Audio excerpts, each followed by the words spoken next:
Selamat datang di kuliah kedua mitigasi bencana. Hari ini kita akan membahas framework mitigasi bencana ya. Jadi saya coba refresh kembali bahwa kuliah kita ini terdiri dari beberapa bagian, dan minggu sebelumnya, di video sebelumnya sudah membahas mengenai framework mitigasi, mengenai pengantar apa itu mitigasi bencana. Dan sekarang kita akan membahas mengenai framework mitigasi bencana ya. Oke. Kalau kita bicara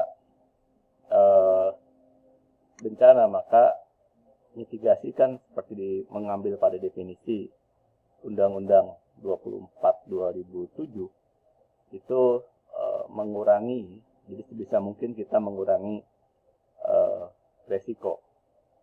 Lalu resiko apa? Resiko apa? Tentu saja resiko bencana ya. Ini saya ambil dari studinya World Bank. Jadi, kalau kita bicara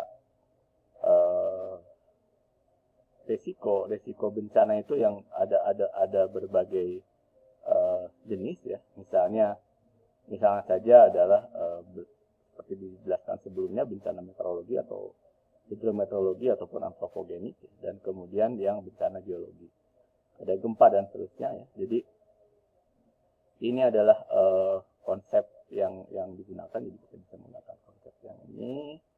Risk ya, risk itu ada hazard, ada exposure, dan ada vulnerability ataupun kerentanan. Apa saja komponen dalam analisa risk itu ya, itu secara detail kita dapat lihat di sini. Jadi komponen untuk mengakses risk itu ada hazard ya, ada hazard, kemungkinan kejadian ya, yang terjadi, kemungkinan atau likelihood ya, likelihood ataupun probability atau peluang, chance of potential to describe apa namanya. Jadi misalkan gempa bumi itu adalah hazard. Jadi hazard ini adalah diterjemahkan sebagai bahaya, sebagai bahaya. Kemudian ya, hazard sendiri ya, sebetulnya sesuatu yang alami terjadi. Jadi gempa sangat terjadi, banjir juga sangat terjadi. Tapi kemudian kita bisa menyebutkan itu sebagai bencana ketika exposure inilah ya, exposure ini atau kita sebut dengan keterpaparan ya. Contohnya kalau bagaimana hubungan antara hazard, exposure, vulnerability, risk, impact, saya mengambil contoh sederhana. Kita duduk di ruangan ini, saya duduk di sini misalnya, di belakang saya itu ada AC. Maka AC itu adalah hazard, karena AC menimbulkan hawa dingin. AC menimbulkan hawa dingin. Lalu apa itu exposure, kerentanan atau keterpaparan? Keterpaparan itu adalah posisi saya. Posisi saya di sini ya, itu merupakan terpapar akan AC, ya, terpapar akan AC. Oke. Kemudian kerentanan. Kerentanan adalah likelihood that asset will be damaged or destroyed when the exposed hazard happen. Jadi kalau ini terjadi ya, kalau ini terjadi, jadi misalnya sekarang AC itu sudah lama ada di situ, tetapi AC itu tidak menyala ya. Jadi pada saat AC tidak menyala, maka hazard tidak ada. Tetapi pada saat AC menyala, maka itu jadi hazard. Itu akan menjadi hazard jika kondisi badan saya ya, itu tidak dalam kondisi fit ya. Jadi artinya ketika saya menyalakan AC di malam hari ya, dalam kondisi yang dingin, kemudian badan saya tidak fit ya, dan saya duduk dekat AC, maka kemudian akan menimbulkan impact. Impactnya apa? Saya menjadi sakit gitu ya. Jadi kalau AC-nya tidak dinyalakan ya, maka hazard tidak ada. Kalau saya tidak duduk dekat AC, maka exposure juga tidak ada. Kalau saya dalam kondisi sehat, maka tingkat kerentanan saya adalah rendah. Jadi impact-nya atau kemungkinan saya mengalami sakit itu juga tidak besar. Oke.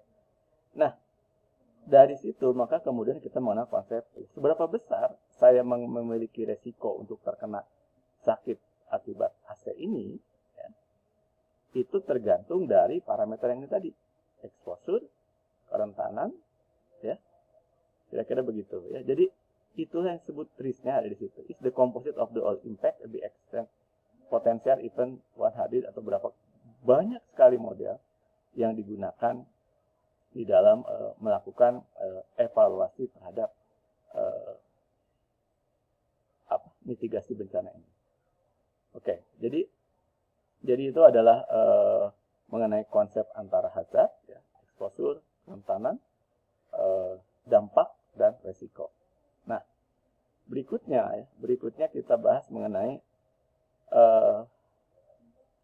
bagaimana framework mengenai kebencanaan ini. Jadi kalau kita bicara framework kebencanaan, maka sebetulnya diawali dengan Hyogo Framework. Ya. Hyogo Framework ini lahir di tahun 2005, ya, di tahun 2005. Untuk apa sih Hyogo Framework itu dilakukan? Jadi seperti saya jelaskan di kelas sebelumnya, bahwa akibat bencana itu maka kita akan mengalami kerugian. Jadi kalau orang sudah bicara kerugian, maka biasanya dia akan sadar bahwa kita berbuat sesuatu agar kerugian itu tidak menimpa kedua kalinya. Ya. Jadi prioritas Hyogo Framework tersebut adalah untuk memastikan bahwa pengurangan risiko bencana di tingkat nasional ataupun di tingkat lokal itu telah diimplementasikan. Jadi pada saat 2005 Hyogo Framework ini ada, Indonesia, ya, tidak lama sudah itu, tahun 2007 kemudian mengeluarkan ini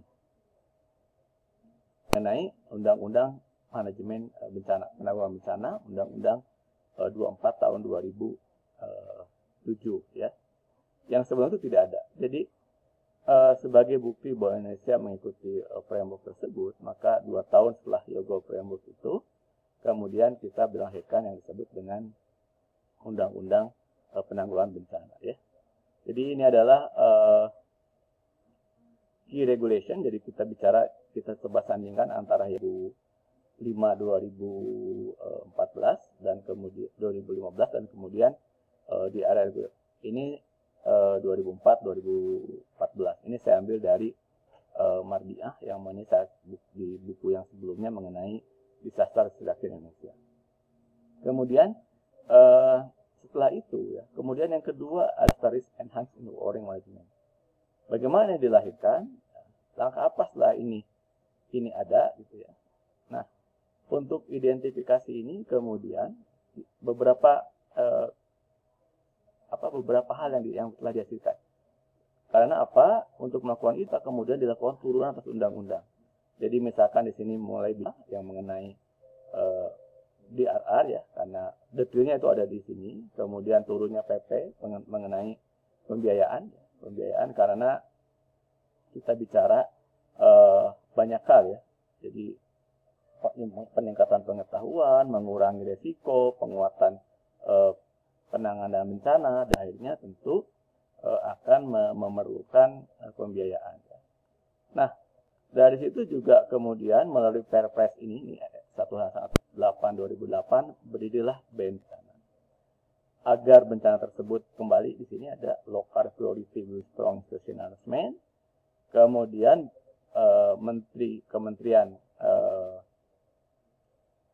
Dalam Negeri mewajibkan bahwa setiap daerah memiliki BPBD, ya, BPBD ini, BPBD. Nah, setelah itu kemudian yang jadi pertanyaan yang di sini kan, bagaimana dokumen tersebut, bagaimana menggunakan terdokumentasikan dengan baik, kemudian lahirlah Perka pertama BPBD, ya. Jadi BPBD adalah, jadi termasuk nanti kita akan membahas Perka 2/2012 mengenai penyusunan pengurangan risiko bencana, ya. Nah, kemudian setelah itu yang menarik adalah karena juga kita bencana hidrometeorologi atau antropogenik hazard, keluaran juga lahirnya undang-undang ke BMKG. Selain itu juga karena bencana itu terkait juga dengan lingkungan, maka keluarlah 32/2009 tentang rencana pengelolaan perlindungan lingkungan (RPPLH). Dan setelah itu ada juga Undang-Undang Mengenai 14 serta perubahan undang-undang. Ya. Itu bagian pertama, dan dari ini kita akan nanti lanjutkan dengan bagian kedua.